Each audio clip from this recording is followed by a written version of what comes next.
I saw the white buffalo die, and in that moment, I knew that the world had been broken and that only blood could repair it.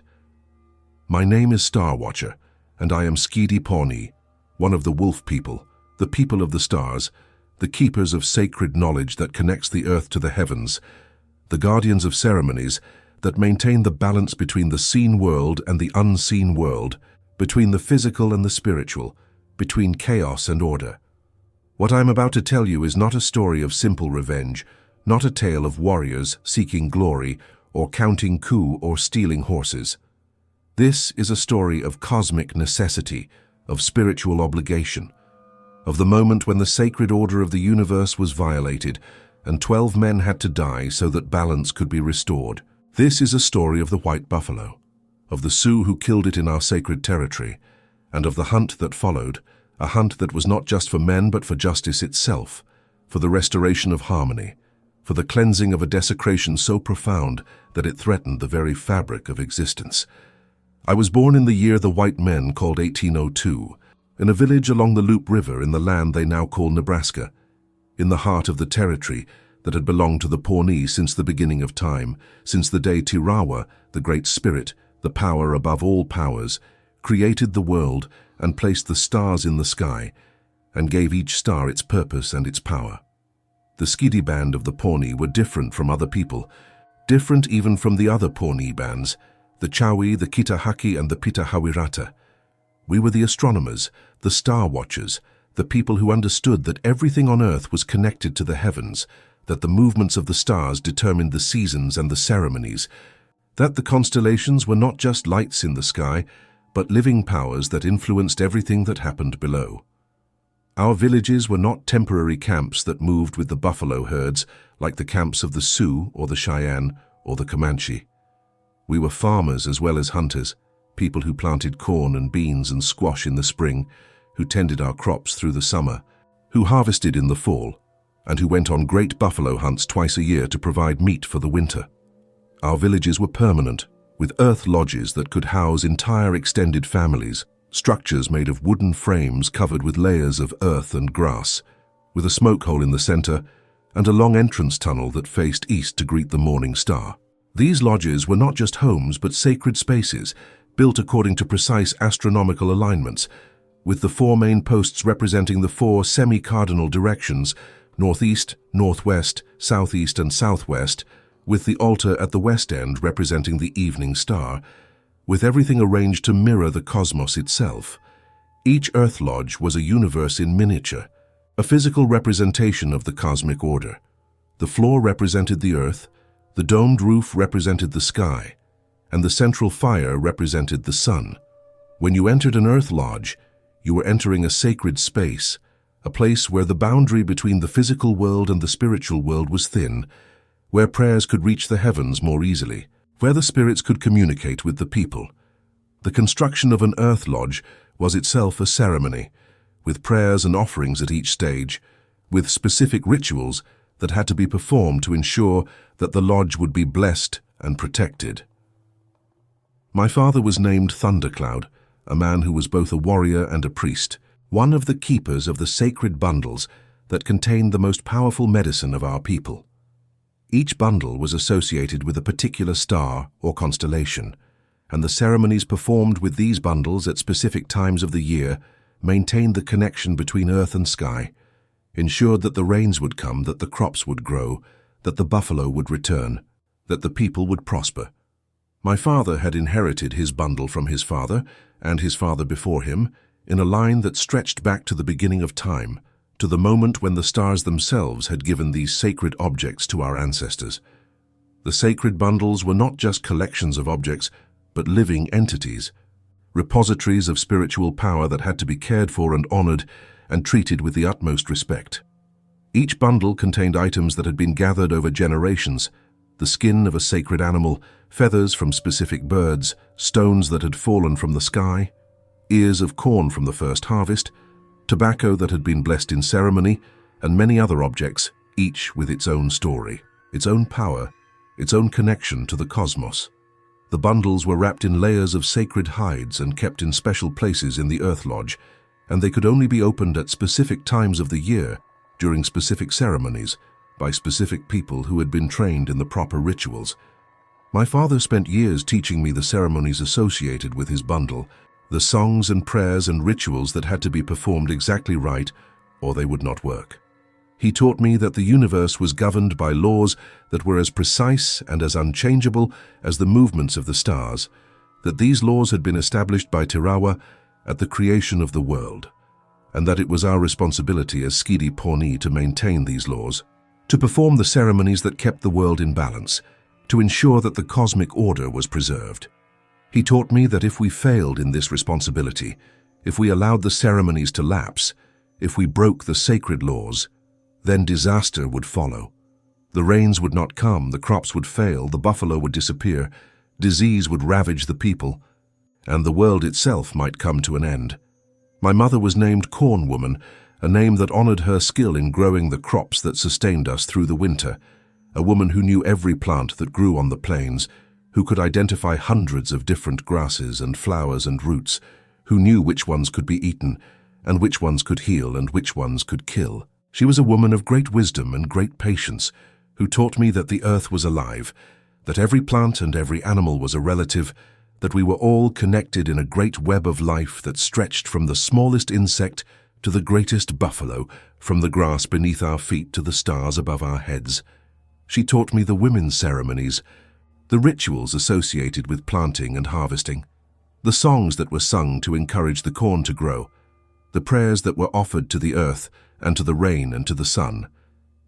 She taught me that the corn was sacred, that it was a gift from the evening star, that each kernel contained the power of life itself, that when we planted corn, we were participating in the act of creation, helping to bring forth life from the earth. She taught me to respect the corn, to never waste it, to always offer prayers of thanksgiving when we harvested it, to understand that our survival depended on this sacred plant and on our ability to maintain the proper relationship with it. I had 3 brothers and 2 sisters, and we grew up in a world that was ordered and predictable and sacred. We knew when to plant and when to harvest because the stars told us. We knew when to hunt because the stars told us. We knew when to perform each ceremony because the stars told us. Our lives were governed not by the whims of chiefs or the desires of individuals, but by the eternal patterns of the cosmos, by laws that had been established at the creation of the world and that could not be changed or ignored without bringing disaster. My childhood was filled with learning, with the constant education that prepared me to be a keeper of sacred knowledge. I learned to identify the stars and constellations, to track their movements across the sky, to understand the cycles of the moon and the planets. I learned that the morning star, which appeared in the east before dawn, was a male power associated with war and hunting and the east wind. I learned that the evening star, which appeared in the west after sunset, was a female power associated with fertility and agriculture and the west wind. I learned that these 2 great powers were in constant tension, that their relationship governed much of what happened on Earth, that many of our ceremonies were designed to maintain the balance between them.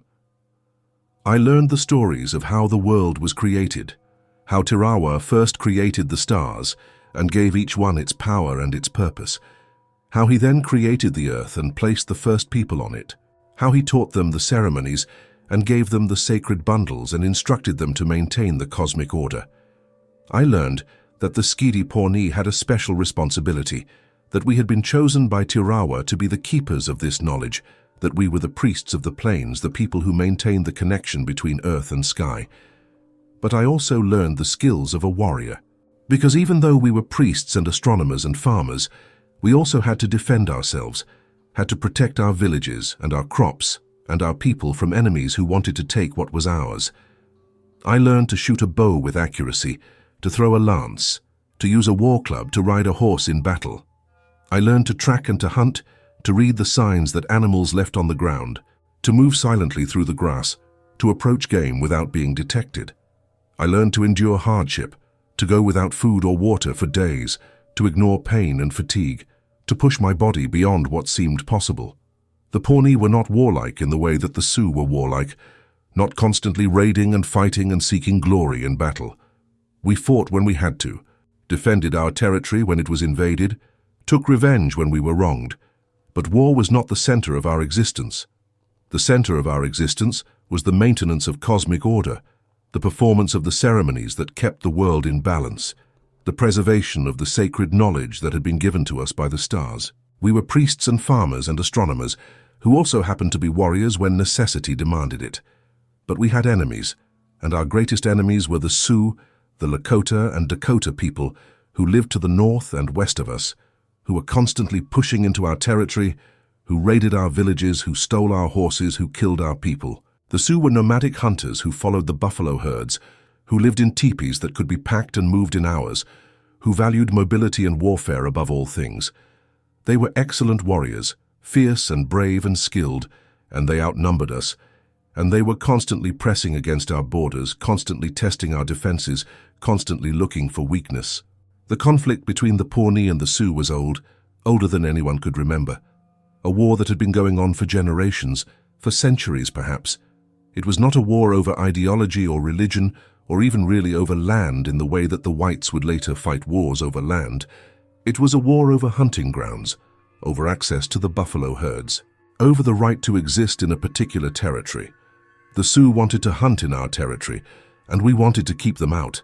And so we fought year after year, generation after generation, in a cycle of raid and counter-raid, of ambush and revenge, of death and mourning that seemed to have no end. The Sioux called us Pawnee, a name that became a word for slave in their language, because they often captured our people and sold them to other tribes or to white traders. We called them the enemy, the invaders, the people who threatened our existence. We told stories of great battles against them, of heroes who had defended our villages, of warriors who had struck back against Sioux raids. The conflict with the Sioux was part of the fabric of our lives, something that had always been, and that we assumed would always be. But there were rules to this warfare, unspoken rules that both sides generally followed. You did not kill women and children unless they were caught in the middle of a battle. You did not destroy food supplies or burn crops unless you were trying to starve an enemy into submission. You did not desecrate sacred sites or kill sacred animals, because to do so was to invite the wrath of the spirits, to upset the cosmic balance, to bring disaster not just on yourself, but on your entire people. These rules were not written down, were not formalized in treaties, but they were understood, they were respected, they were part of the fabric of plains warfare. The white buffalo was one of those sacred things that everyone understood must not be harmed. The white buffalo was rare, appearing perhaps once in a generation, perhaps once in a lifetime. It was considered a gift from Tirawa, a sign of blessing, a creature of immense spiritual power. To see a white buffalo was the greatest good fortune, a promise of prosperity and health and success. To kill one was unthinkable, a sacrilege so profound that it could bring disaster on an entire people. This was known by all the Plains tribes, Pawnee and Sioux and Cheyenne and Arapaho and Comanche and Kiowa alike. This was one of the fundamental laws of the Plains, one of the rules that everyone understood and everyone followed, until the day the Sioux killed the white buffalo in our sacred territory. I was 23 winters old, a young warrior who had proven himself in several skirmishes with the Sioux, who had counted coup and taken scalps and earned the respect of the older warriors. It was late summer, the moon when the corn is ripe. The time when the corn was ripening in the fields and we were preparing for the fall buffalo hunt. A group of us, perhaps 15 warriors, had gone out on a scouting expedition to check the movements of the buffalo herds, to see where they were grazing, to plan the route for the hunt that would come in a few weeks. We were in the Sand Hills, a region of grass-covered dunes and small lakes and streams, a place that was sacred to us, a place where we performed some of our most important ceremonies, a place that was supposed to be protected, that was supposed to be safe from the violence of war. The Sand Hills were a place of great beauty and great spiritual power. The dunes rose and fell like waves on an ocean, covered with grass that turned golden in the late summer sun. Small lakes fed by underground springs dotted the landscape, their waters clear and cold and sweet. Trees grew along the streams, cottonwoods and willows and box elders, providing shade and shelter. It was a place where the buffalo came to drink and to graze, where the deer and the antelope made their homes, where the birds nested in great numbers. It was also a place where the boundary between the physical world and the spiritual world was thin, where visions came easily, where prayers were answered, where the spirits walked among the living. We had been riding for 2 days, moving slowly, scanning the horizon for signs of buffalo, when we came to a place where several streams came together to form a small river. It was a place we called the Meeting of the Waters, a place that was particularly sacred, a place where important ceremonies were performed. We stopped to water our horses and to rest, and while we were there, one of the scouts, a young man named Swift Hawk, climbed to the top of a nearby dune to get a better view of the surrounding country. I was sitting by the stream, drinking from my cupped hands, when I heard Swift Hawk call out. There was something in his voice, a mixture of awe and alarm, that made me jump to my feet and run up the dune to where he stood. The other warriors did the same, and soon all 15 of us were standing on top of the dune, looking down into the valley below. And there, grazing alone in a small meadow beside the stream, was a white buffalo. I felt my breath catch in my throat, felt my heart begin to pound, felt a sense of awe so profound that it was almost like fear. The white buffalo was magnificent, larger than a normal buffalo, with a hide that was as white as snow, that seemed to glow in the sunlight, that was so pure and so perfect that it seemed almost unreal. Its eyes were dark and clear and intelligent, and as it grazed, it moved with a grace and a dignity that spoke of its sacred nature. We stood in silence, not daring to speak, not daring to move, not wanting to disturb this sacred creature, not wanting to break the spell of this moment. To see a white buffalo was the greatest blessing, a sign that the spirits were pleased with us, that our ceremonies had been performed correctly, that our people would prosper. I felt tears come to my eyes, felt a sense of gratitude and wonder that was almost overwhelming. This was a gift from Tirawa, a sign that we were blessed, that our fall hunt would be successful, that the coming winter would be mild, that our people would be healthy and strong. And then, from the other side of the valley, we saw them, a group of Sioux warriors, perhaps 12 or 15 of them, riding toward the white buffalo. We watched in disbelief, thinking that surely they would see what it was, surely they would recognize the sacred animal and turn away. Surely they would not be so foolish, so blind, so spiritually deaf as to harm it. But they did not turn away. They rode closer, and we could see them pointing at the white buffalo, could hear their excited shouts carrying across the valley. And then one of them, a warrior on a black horse, raised his rifle and fired. The shot echoed across the valley like thunder, and the white buffalo staggered, a red stain spreading across its white hide. It tried to run, but its legs buckled, and it fell to its knees. The Sioux warriors rode up to it, whooping and laughing, and they shot it again and again until it was dead, until the sacred animal lay still on the ground, its white hide soaked with blood. Its spirit fled to the world beyond. We stood frozen on the dune, unable to move, unable to speak, unable to comprehend what we had just witnessed. The Sioux had killed the white buffalo. They had committed a sacrilege so profound, so unthinkable, that it seemed to tear a hole in the fabric of reality itself. I felt a coldness spread through my body, felt the world tilt and spin, felt as if the ground beneath me had opened up, and I was falling into an abyss. This was not just a crime against the Pawnee. This was a crime against the cosmos, against the sacred order, against Tirawa himself. This was an act that would bring disaster, that would upset the balance, that would poison the land and the sky and everything in between. The Sioux warriors began to butcher the white buffalo, cutting away its hide, taking its meat, treating it like any other buffalo, like a common animal with no more significance than a deer or an antelope. They were laughing and joking, clearly pleased with their kill, clearly having no idea what they had done, clearly blind to the spiritual catastrophe they had just caused. They worked quickly and efficiently, and I realized with horror that they intended to take the hide and the meat back to their camp, that they were going to use this sacred animal for their own purposes, that they saw it as nothing more than a prize, a trophy, a source of food and material. And then they saw us. They saw us standing on the dune, watching them, and their laughter died. For a moment, we all just stared at each other across the valley, Pawnee and Sioux, enemies who had just witnessed something that changed everything. I could see their faces clearly, could see the confusion in their expressions as they tried to understand why we were just standing there, why we were not attacking them or fleeing from them, why we seemed frozen in place. One of the Sioux warriors, perhaps thinking that we were about to attack, raised his rifle and fired at us. The bullet whined past my head, close enough that I felt the wind of its passage, close enough that it broke the spell that had held us frozen. Swift Hawk grabbed my arm and pulled me down behind the crest of the dune, and the other warriors did the same, taking cover, reaching for their weapons. But we did not attack. We did not return fire. We were in shock, in a state of spiritual trauma that made it impossible to think clearly, impossible to act. One of the older warriors, a man named Lone Wolf, who was known for his wisdom and his spiritual knowledge, said in a voice that shook with emotion, "We must return to the village. We must tell the chiefs and the priests what has happened. This is not a matter for warriors to decide. This is a matter for the spirits." We mounted our horses and rode away, not in fear but in shock, in a daze, in a state of spiritual trauma that made it impossible to think about anything except what we had just seen. We rode hard, pushing our horses, not stopping to rest, driven by the need to get back to our village, to tell the chiefs and the priests, to seek guidance from those who understood the sacred laws, who could interpret what had happened and what it meant and what we should do.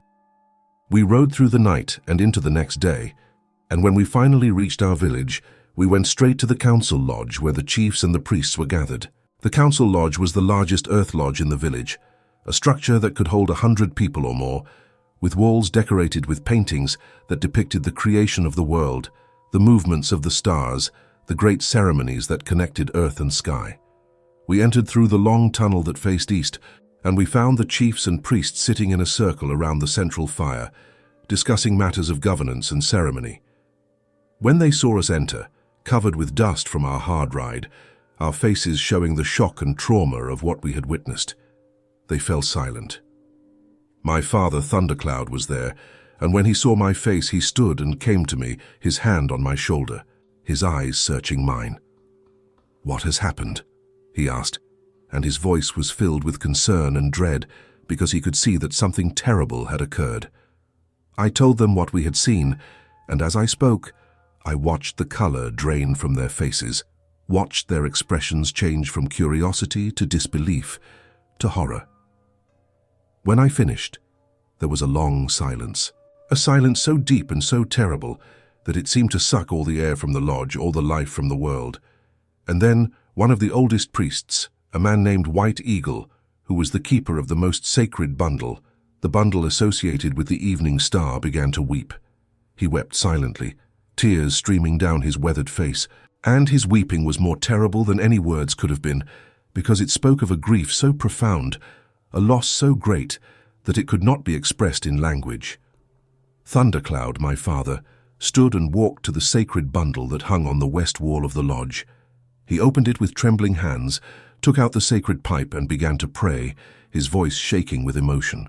The other priests joined him, and soon the lodge was filled with the sound of prayers and songs, with the smoke of sacred tobacco, with the desperate attempt to understand what had happened and what it meant and what we should do. The council lasted all night and into the next day.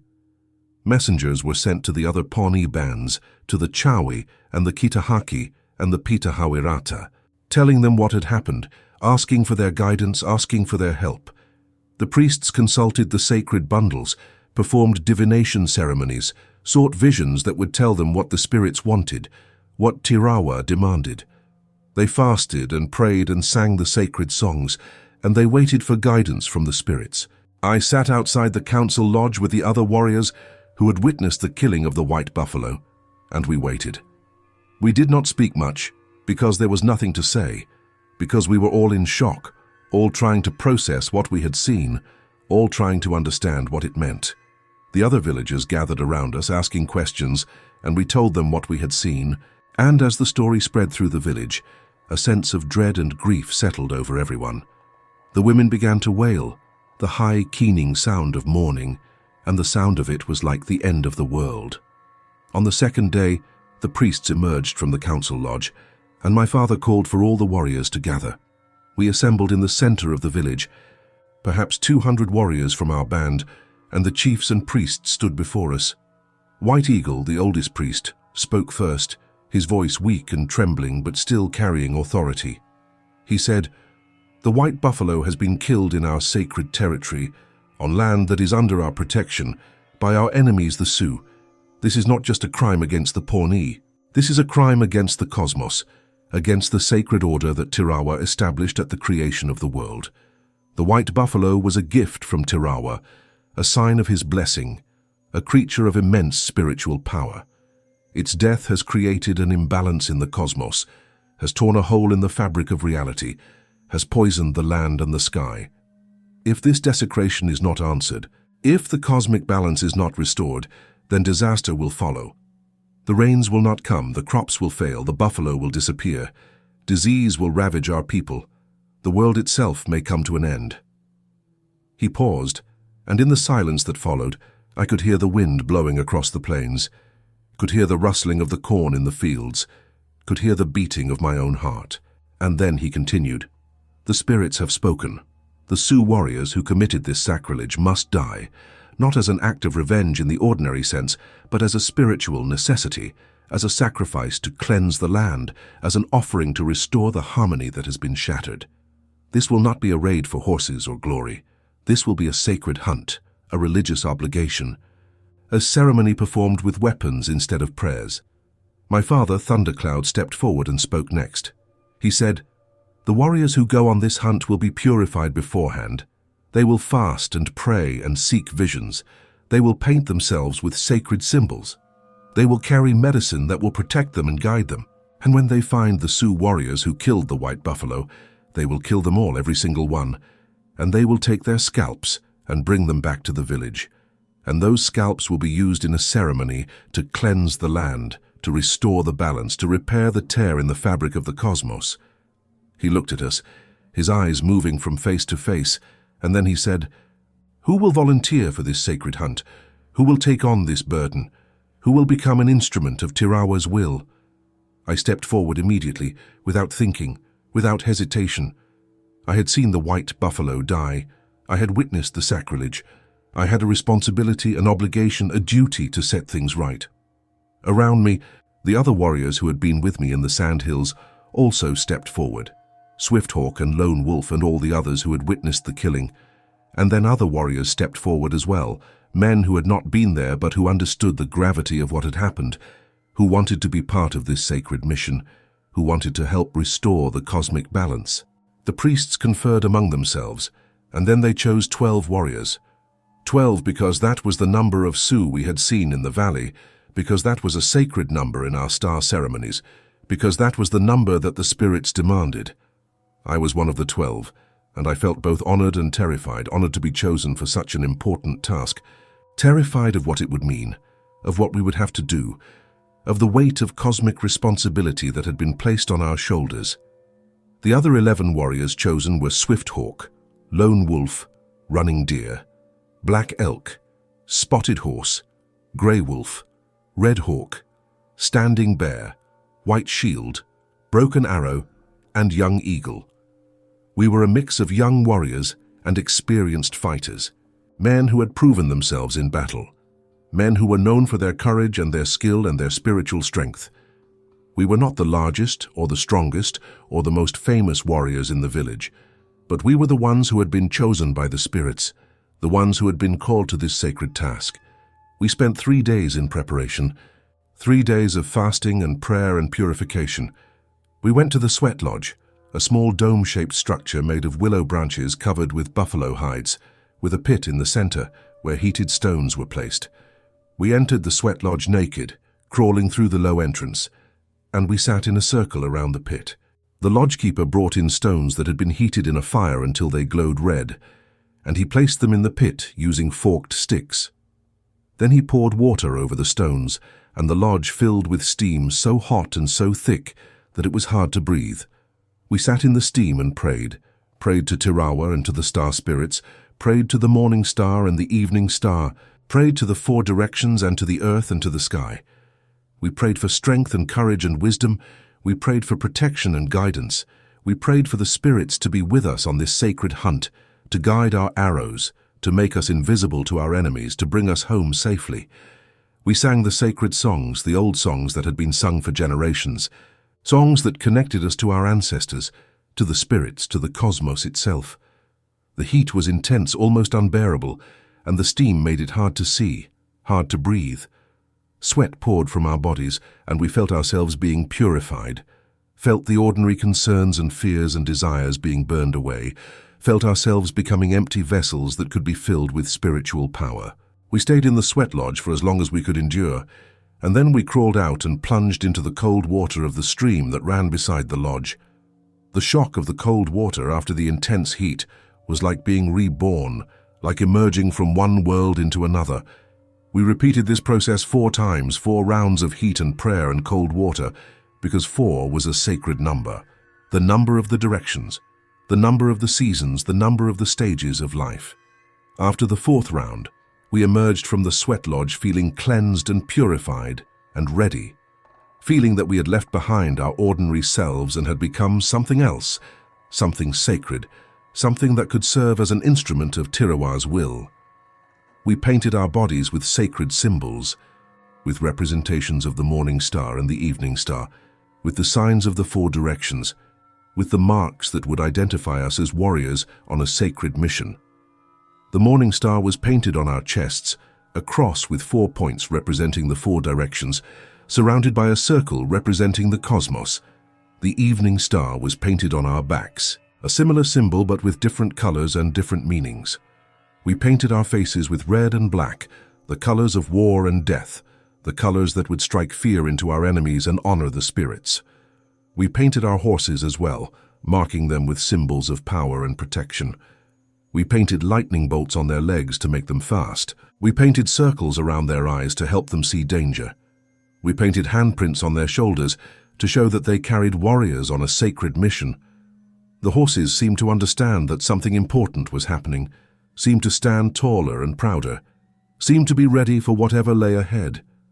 We were given medicine bundles to carry, small pouches containing sacred objects that would protect us and guide us. Each bundle was different, prepared specifically for each warrior by the priests, containing objects that were appropriate for that warrior's spirit helpers, for his personal medicine, for his connection to the cosmos. My bundle contained a small stone that had fallen from the sky, a meteor that my father had found years ago and that he said contained the power of the stars. It also contained feathers from a red-tailed hawk, my namesake, and a small ear of corn from the first harvest, representing the blessing of the evening star. I tied the bundle around my neck and I felt its weight against my chest, felt its power, felt that I was protected and guided. We fasted for 3 days, eating nothing, drinking only water, emptying ourselves so that we could be filled with spiritual power. Fasting was a way of showing the spirits that we were serious, that we were willing to sacrifice, that we were not motivated by ordinary desires but by a higher purpose. It was also a way of sharpening our senses, of making us more alert, more aware, more connected to the spiritual world. By the 3rd day I felt lightheaded and weak, but I also felt a clarity of mind that I had never experienced before, felt that I could see more clearly, think more clearly, understand more deeply. On the morning of the 4th day, we gathered in the council lodge for a final ceremony. The priests painted our faces with fresh red and black paint, marking us as warriors of death, as instruments of cosmic justice. They sang the war songs, the old songs that had been sung for generations, songs that called on the spirits to aid us, to guide our arrows, to make us invisible to our enemies, to bring us home safely. The songs were powerful, filled with a rhythm that seemed to match the beating of our hearts, filled with words that spoke of courage and sacrifice and duty. And then my father, Thundercloud, stood before us and spoke words that I have never forgotten, words that have echoed in my mind every day since. He said, "You go not as warriors seeking glory, but as priests performing a ceremony. You go not to count coup or to steal horses, but to restore the balance that has been broken. The Sioux who killed the white buffalo have committed a crime against the cosmos, and that crime must be answered. You will find them, and you will kill them, everyone, and you will bring back their scalps so that we can perform the ceremony of cleansing. This is not murder, this is justice, this is necessity, this is the will of Tirawa. Go now, and may the stars guide you." We left the village at dawn, riding north and west, following the trail of the Sioux warriors. They had a 4-day head start, but we were not in a hurry. This was not a race. This was a hunt, and a hunt requires patience and care and attention to detail. We followed their trail through the sandhills, reading the signs they left, the hoofprints and the campsites and the places where they had stopped to rest or to hunt.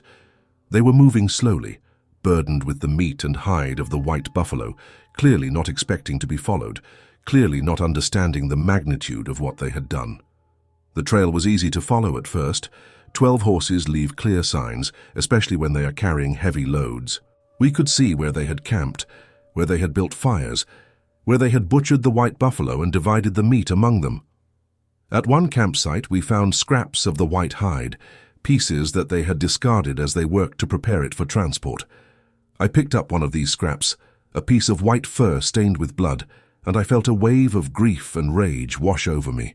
This was the hide of the sacred buffalo, the creature that Tirawa had sent as a blessing, and the Sioux had treated it like common material, had cut it and scraped it and divided it among themselves with no understanding of what they had done. We tracked them for 5 days, moving carefully, staying out of sight, making sure that they did not know we were coming. We moved mostly at night, when the darkness would hide us, when our enemies would be sleeping. During the day, we rested in hidden places, in ravines and behind dunes, always with sentries posted to watch for any sign of the Sioux or of other enemies.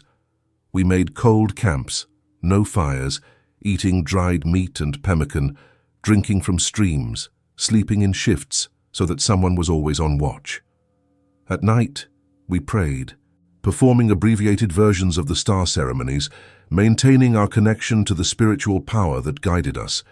We would lie on our backs and look up at the stars, and the priests among us, Lone Wolf and White Shield, who had been trained in the sacred knowledge, would point out the constellations and remind us of their meanings, of their powers, of their connection to what we were doing.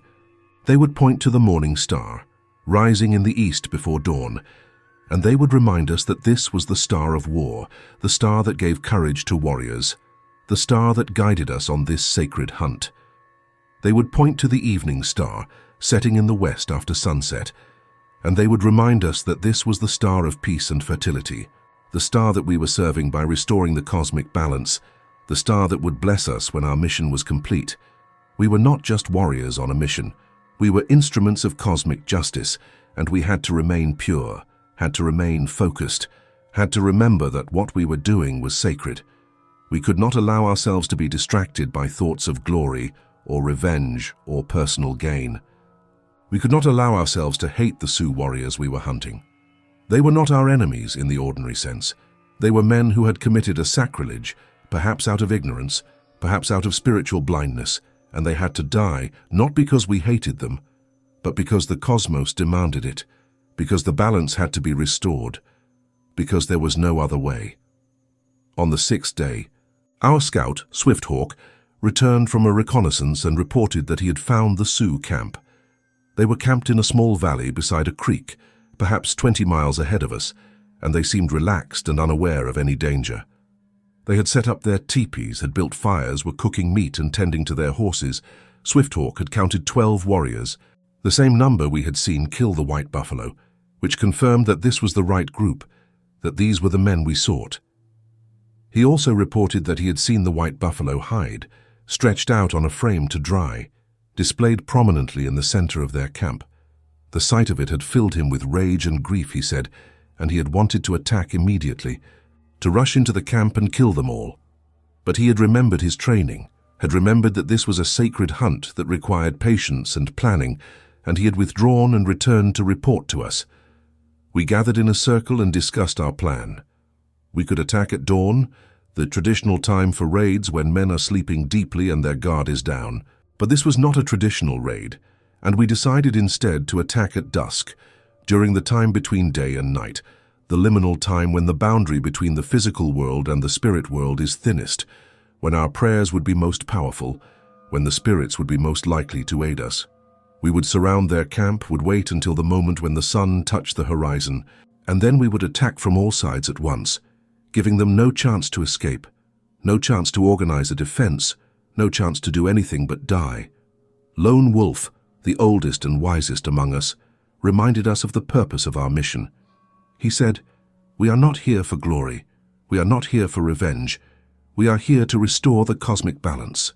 Each of you must kill at least one of the Sioux warriors, because each of us must participate in this sacred act, must share the responsibility, must become an instrument of Tirawa's will. And when they are dead, we will take their scalps, and we will bring them back to our village, and they will be used in the ceremony of cleansing. Remember this: what we do today is not murder. It is sacrifice. It is necessity. It is the will of the spirits. We spent the rest of that day in final preparations, checking our weapons, praying, painting fresh symbols on our bodies and our horses. Each of us carried a bow and arrows, a war club, and a knife. Some also carried rifles, though we knew that in close combat the bow was often more effective, faster to reload, quieter, more reliable. We painted our arrows with special marks so that we would know whose arrow had killed which enemy, because it was important to keep track, important to know who had struck which blow, important for the ceremony that would follow. As the sun began to sink toward the horizon, we moved into position, spreading out in a circle around the Sioux camp, each warrior finding a place of concealment in the tall grass or behind a rise in the ground. I was positioned on the east side of the camp, lying flat in the grass, my bow beside me, my heart pounding so hard I thought the Sioux would hear it. I could see their camp clearly, could see the 12 warriors sitting around their fires, eating and talking and laughing, completely unaware that death was surrounding them, completely ignorant of the fact that they had only minutes left to live. I could see the white buffalo hide stretched on its frame, and the sight of it filled me with a mixture of grief and rage. The hide was beautiful, pure white, glowing in the evening light, but it was also a symbol of sacrilege, a trophy taken from a sacred creature, a sign of the cosmic imbalance that we had come to correct. I wanted to rush into the camp and tear it down, to rescue it, to treat it with the honor it deserved. But I knew that I had to wait, had to follow the plan, had to trust in the spirits and in my brothers. I watched the sun sink lower, watched the sky turn from blue to orange to red, watched the shadows lengthen and deepen. I prayed silently, asking Tirawa to guide my arrows, asking the morning star to give me courage, asking the spirits of my ancestors to be with me. I thought of the white buffalo, of its blood soaking into the sacred ground, of the cosmic imbalance that had been created, of the necessity of what we were about to do. I felt no hatred for the Sioux warriors in the camp below. They were men like me, warriors like me, human beings with families and dreams and fears, but they had committed a sacrilege, and they had to die, and I had been chosen to be one of the instruments of their death. The sun touched the horizon, and from somewhere in the circle around the camp I heard the cry of a hawk, the signal we had agreed upon. I rose from the grass, nocked an arrow, drew my bow, and released. Around the circle, 11 other warriors did the same, and 12 arrows flew through the twilight air toward the Sioux camp. My arrow took a warrior in the chest as he was rising from the fire, punched through his buckskin shirt, and buried itself to the feathers. He fell backward into the fire, and his companions leaped to their feet, grabbing for their weapons, shouting in alarm and confusion. But we were already running toward them, our war cries splitting the air, our bows singing as we released arrow after arrow. The Sioux tried to fight back, tried to organize a defense, but they were surrounded and outnumbered and caught completely by surprise. Some managed to shoot arrows or fire rifles, and I heard the hiss of arrows passing close to me, heard the crack of rifle fire, but none of their shots found me. I felt invincible, felt protected by the spirits, felt that I was moving in a dream or a vision where nothing could harm me. I shot 3 more arrows in rapid succession, and each one found its mark. One took a warrior in the throat as he was trying to string his bow, one took a warrior in the belly as he was raising his rifle, one took a warrior in the back as he was trying to run toward the horses. Around me my brothers were doing the same, their arrows flying with deadly accuracy, their war clubs rising and falling, their knives flashing in the fading light. The battle lasted only minutes, but it felt like hours, felt like an eternity compressed into a handful of heartbeats. The Sioux warriors fought bravely, fought with the desperation of men who knew they were going to die, but they were outnumbered and surrounded and caught by surprise. One by one they fell, until all 12 lay dead on the ground, their blood soaking into the earth, Their spirits fled to whatever afterlife awaited them. We stood in the center of their camp, breathing hard, our bodies covered in sweat and blood, some of it ours, but most of it theirs. 2 of our warriors had been wounded, Running Deer with an arrow in the shoulder and Grey Wolf with a bullet graze across the ribs, but none of us had been killed. It seemed like a miracle, like proof that the spirits had been with us, that what we had done was right and necessary and blessed. And then came the part that was hardest, the part that required the most courage and the most spiritual strength. We had to take their scalps. Scalping was not something we did lightly, not something we did for sport or for glory. It was a sacred act, a way of taking the spiritual power of an enemy, a way of ensuring that his spirit could not return to harm you, a way of creating a physical object that could be used in ceremonies. But it was also a violation, an intimate act of violence that required you to touch the dead, to cut their flesh, to take a part of them that was connected to their identity and their power. I knelt beside the first warrior I had killed, a young man not much older than myself, with a face that was frozen in an expression of shock and pain. I said a prayer for him, asking the spirits to guide him to the afterlife, asking forgiveness for what I was about to do, explaining that this was not personal hatred, but cosmic necessity. I said, "Brother, I do not hate you. I do not know you. But you killed the white buffalo, and the cosmos demands that you pay the price. Your death restores the balance. Your scalp will be used in a sacred ceremony. May the spirits guide you to the afterlife, and may you understand that what I do is not from malice, but from duty." And then I took my knife and made the cuts, working quickly and efficiently, trying not to think about what I was doing, trying to focus on the spiritual purpose rather than the physical act. I made a circular cut around the crown of his head, then gripped the hair and pulled, separating the scalp from the skull with a tearing sound that made my stomach turn. I took his scalp and tied it to my belt, and then I moved to the next warrior, and the next, until I had taken 4 scalps in total. Around me, my brothers were doing the same, each warrior taking the scalps of the enemies he had killed, marking them with special symbols so that we would know which scalp came from which warrior. The work was grim and bloody, and none of us spoke as we did it. This was not a time for celebration or for boasting. This was a time for solemn duty, for the completion of a sacred task, for the final act of a ceremony that had begun with the death of the white buffalo. When we were finished, we had 12 scalps, 1 for each of the Sioux warriors who had killed the white buffalo. We gathered them together and wrapped them in a piece of sacred buckskin that Lone Wolf had brought for this purpose.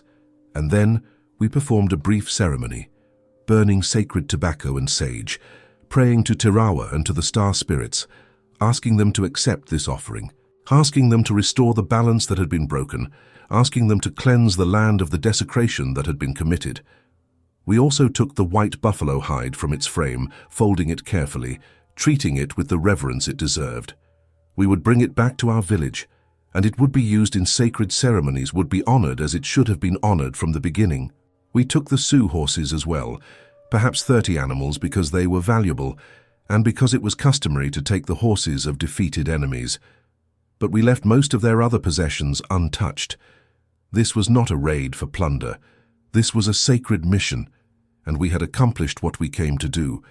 We mounted our horses and rode through the night, putting distance between ourselves and the Sioux camp, knowing that when other Sioux found the bodies, they would come looking for us. They would want revenge, and we needed to be far away and safe in our own territory before that happened. We rode hard, changing horses frequently, stopping only briefly to rest and to tend to the wounds of Running Deer and Grey Wolf. As we rode, we sang, not victory songs but sacred songs, songs that thanked the spirits for their protection, songs that celebrated the restoration of balance, songs that acknowledged the gravity of what we had done.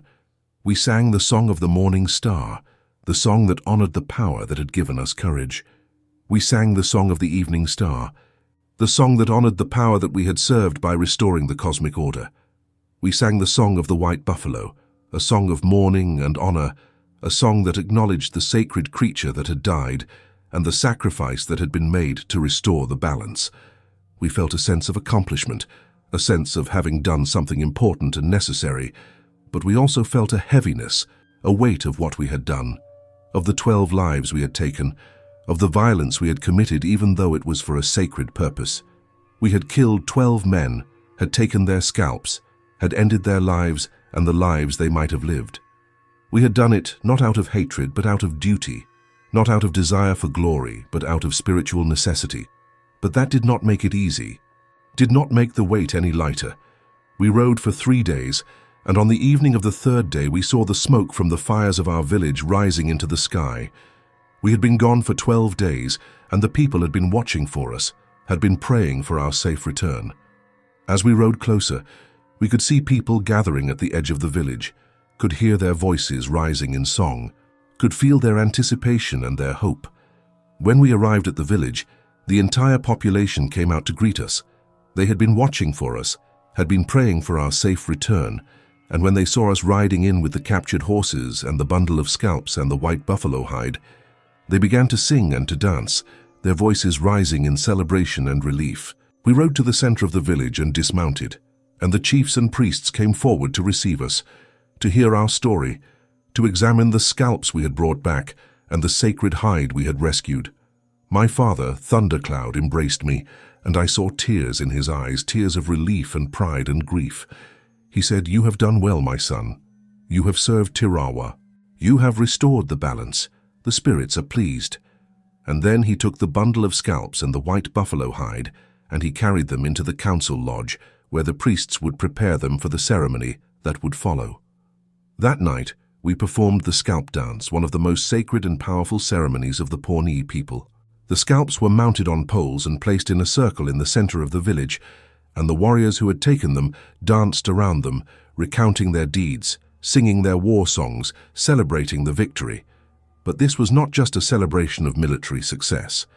This was a ceremony of purification, a ritual to cleanse the land of the desecration that had been committed, a way of using the spiritual power contained in the scalps to restore the cosmic balance that had been upset. The women of the village joined the dance, their voices rising in the high, ululating cries that expressed both joy and grief, both celebration and mourning. They danced for hours until the moon was high in the sky, until everyone was exhausted, until the spiritual work had been done and the balance had been restored. The dance was both beautiful and terrible, a celebration of life and an acknowledgement of death, a recognition that the cosmos requires sacrifice, that balance can only be maintained through constant vigilance and sometimes through violence. And then the priests took the scalps and buried them in a sacred place, a place known only to them, returning them to the earth, completing the cycle, closing the wound that had been opened when the white buffalo died. The white buffalo hide was placed in the most sacred bundle, the bundle associated with the evening star, where it would be kept and honored and used in the most important ceremonies. In the days that followed, we performed additional ceremonies, offerings to Tirawa and to the star spirits, prayers of thanksgiving and prayers of purification. The priests consulted the sacred bundles and performed divinations, and they reported that the signs were good, that the balance had been restored, that the cosmos was once again in harmony. The fall buffalo hunt was successful, the most successful hunt in years, and we took it as confirmation that what we had done was right, that the spirits were pleased, that the death of the white buffalo had been avenged, and the desecration had been cleansed. But the Sioux did not forget. They found the bodies of their 12 warriors, and they knew who had killed them, and they wanted revenge. Over the next few years, the war between the Pawnee and the Sioux intensified, became more bitter and more violent. They raided our villages, and we raided theirs.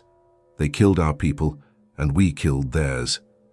The cycle of violence that had always existed between us became worse, became a blood feud that consumed both peoples, that took the lives of hundreds of warriors on both sides. I fought in many battles after the sacred hunt, and I killed many Sioux warriors, but I never felt the same sense of purpose, the same sense of cosmic necessity that I had felt that day. Those other battles were just battles, just the ordinary violence of plains warfare, just the struggle for survival and territory and honor. But the hunt for the 12 Sioux who killed the white buffalo, that was different. That was sacred. That was necessary. That was the moment when I understood that I was not just a warrior, but a priest, not just a fighter, but a guardian of cosmic order, not just a man, but an instrument of the will of Tirawa. The years passed, and the world changed in ways that none of us could have predicted or prevented. The white men came, first as traders and trappers, then as settlers and soldiers. They brought their diseases that killed us by the thousands, smallpox and cholera and measles and influenza, diseases against which we had no immunity, diseases that swept through our villages like wildfire, killing the old and the young, leaving the survivors traumatized and weakened. They brought their whiskey that poisoned our young men, that turned strong warriors into stumbling drunks, that destroyed families and communities. They brought their promises that were lies, their treaties that they broke the moment it was convenient, their hunger for land that could never be satisfied. They made treaties with us, promising to protect our territory, promising to respect our rights, and then they broke those treaties the moment they wanted something we had. They wanted our land for their farms and their towns. They wanted to build their railroads across our territory. They wanted to kill our buffalo to feed their workers and to deprive us of our food supply. They wanted to force us to become farmers like them, to give up our way of life, to abandon our ceremonies, to forget our sacred knowledge. The Sioux and the Pawnee, ancient enemies, found ourselves facing a common threat, but we could not unite against it. The hatred between us was too deep, the blood feud too bitter, the cycle of revenge too entrenched. And so we fought each other even as the whites took our land, even as they killed our buffalo, even as they destroyed the world we had known. It was madness, but it was a madness we could not escape, a trap we had built for ourselves over generations of warfare. The whites made us scouts, used our knowledge of the plains and our skills as warriors to fight against the Sioux. They paid us in goods and guns and promises, and we took their offers because we needed the goods and the guns, because we thought that if we helped them defeat the Sioux, they would leave us alone, they would let us keep our land and our way of life. We were wrong. We were so terribly, tragically wrong. The whites used us to defeat the Sioux, and then they turned on us, took our land, forced us onto reservations, destroyed our villages, killed our buffalo, and left us with nothing. I was forced onto a reservation in the 1870s, along with the last of the free Pawnee. They took our horses, our weapons, our freedom. They made us farmers on land that was not ours, land that was poor and dry, and could not support the crops they wanted us to grow. They made us cut our hair, wear their clothes, speak their language, worship their God. They tried to make us into something we were not, to erase everything we had been, to destroy the sacred knowledge that we had preserved for generations. The sacred bundles were taken away, confiscated by government agents who said they were pagan objects, who said they were obstacles to civilization, who had no understanding of what they were destroying. The star ceremonies were forbidden, banned by law, punished with imprisonment if we tried to perform them.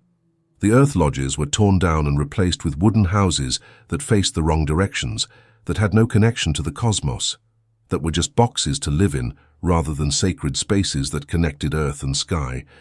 I watched my father die on the reservation, a broken man who had lost everything that gave his life meaning. He had been a priest and a warrior, a keeper of sacred knowledge, a man who understood the connection between earth and sky, between the physical and the spiritual. But on the reservation, he was just an old Indian, a relic of a past that the whites wanted to forget, a problem to be managed rather than a human being to be respected. He died in 1882, in a wooden house that faced the wrong direction, far from the earth lodge where he had performed his ceremonies, far from the sacred bundles that had been his responsibility, far from everything that had made him who he was. My mother died a year later, of a disease that the white doctor could not cure or would not cure. She had been a woman of great knowledge, a keeper of plant law, a teacher of the young, a link to the old ways.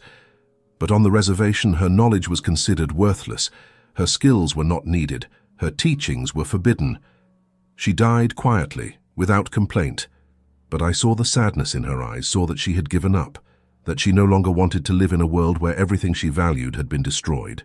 I am an old man now, one of the last who remembers the old ways, one of the last who can speak the language properly, one of the last who understands the star ceremonies and the sacred knowledge that was given to us by Tirawa at the beginning of time. The young people do not speak Pawnee, do not know the stories, do not understand what we were or what we lost. They have been taught to be ashamed of being Indian, to think of their ancestors as savages, to believe that the whites brought civilization and progress and that we should be grateful. But I remember the earth lodges and the star ceremonies and the sacred bundles. I remember the buffalo hunts and the corn harvests and the rhythm of life that was governed by the stars. I remember the day the Sioux killed the white buffalo, and I remember the sacred hunt that followed, the hunt that was not for glory or plunder, but for the restoration of cosmic balance, the hunt that was a ceremony performed with weapons instead of prayers. I think often about that hunt, about the 12 Sioux warriors we killed, about the scalps we took and the ceremony we performed. Was it right? Was it necessary? Was it justice, or was it just more violence in an endless cycle of violence? I have spent my life thinking about these questions, and I still do not have answers that satisfy me completely. But I know this. We believed it was necessary. We believed that the cosmic balance had been upset and that only blood could restore it. We believed that we were acting not out of personal hatred, but out of spiritual obligation, that we were instruments of Tirawa's will, that we were doing what had to be done to maintain the order of the universe. The whites have written their version of our history, and in their version we are the savages, the bloodthirsty Indians who killed for no reason, who scalped their victims, who were obstacles to progress and civilization. They do not understand that we had our own civilization, our own laws, our own understanding of the cosmos, our own reasons for what we did. They do not understand that the white buffalo was sacred, that its death was a cosmic catastrophe, that the hunt that followed was not murder but ceremony, not revenge but restoration. But I was there. I know the truth. We were not savages. We were priests and warriors and astronomers, people who understood that everything on earth was connected to the heavens, that the stars governed the seasons and the ceremonies, that the balance of the cosmos had to be maintained or disaster would follow. We killed 12 Sioux warriors because they had killed the white buffalo, because they had committed a sacrilege that threatened the order of the universe, because the spirits demanded it, because there was no other way to restore what had been broken. Today, the white buffalo is almost extinct, killed by white hunters who saw them as curiosities, as trophies, as nothing more than animals to be shot and stuffed and mounted on walls. The buffalo herds that once covered the plains are gone, slaughtered by the millions, their bones gathered up and ground into fertilizer. The earth lodges are gone, torn down and forgotten. The star ceremonies are gone, forbidden and lost. The sacred bundles are gone, taken away and locked in museums where they are displayed as artifacts, as objects of curiosity, as relics of a dead culture. But the stars are still there, still moving in their eternal patterns, still governing the seasons, still connecting earth and sky. And I am still here, one of the last who remembers, one of the last who understands, one of the last who can look at the night sky and see not just lights, but living powers. Not just stars, but the faces of the spirits who created the world and who still watch over it even though their people have been destroyed. I am Star Watcher of the Pawnee, and I am the last witness to the day the white buffalo died and to the sacred hunt that followed, to the moment when 12 men died so that cosmic balance could be restored, to the ceremony that was performed with weapons instead of prayers. I tell this story not because I am proud of the killing, but because it must be told, because the world must know that we were not savages, that we had our own understanding of the sacred, that we had our own reasons for what we did, that we were trying to maintain the order of the universe in the only way we knew how. I ask only that you remember that we were here, that this land was ours, that we had a civilization and a culture and a sacred knowledge that connected us to the cosmos. I ask that you remember the white buffalo and the 12 Sioux warriors who killed it, and the 12 Pawnee warriors who hunted them down, and the ceremony that followed and the world that was lost. I ask that you remember that we were human beings, not savages, not obstacles, but people with our own understanding of the sacred, our own connection to the divine, our own way of maintaining the balance between earth and sky. I ask that you remember that every culture has its own understanding of justice, its own way of maintaining order, its own connection to the sacred. What we did may seem barbaric to you, may seem like senseless violence, but to us it was necessary. It was sacred. It was the only way to restore what had been broken. We were not motivated by hatred or by bloodlust, but by a sense of cosmic responsibility, by a belief that the universe had been thrown out of balance and that only we could restore it. This was the story of Star Watcher, of the Sioux Pawnee. These are the histories that are not written in the school books. If you are moved by this testament and believe these voices must be heard, please take a moment to honor their legacy. Like this video to help it reach others. Subscribe to Tribal Lore to ensure you don't miss another chapter of our shared past. And most importantly, leave a comment below. Tell us what part of this story resonated with you, or suggest a piece of history you believe we should uncover next. Your engagement is the fire that keeps these stories alive. Thank you for listening.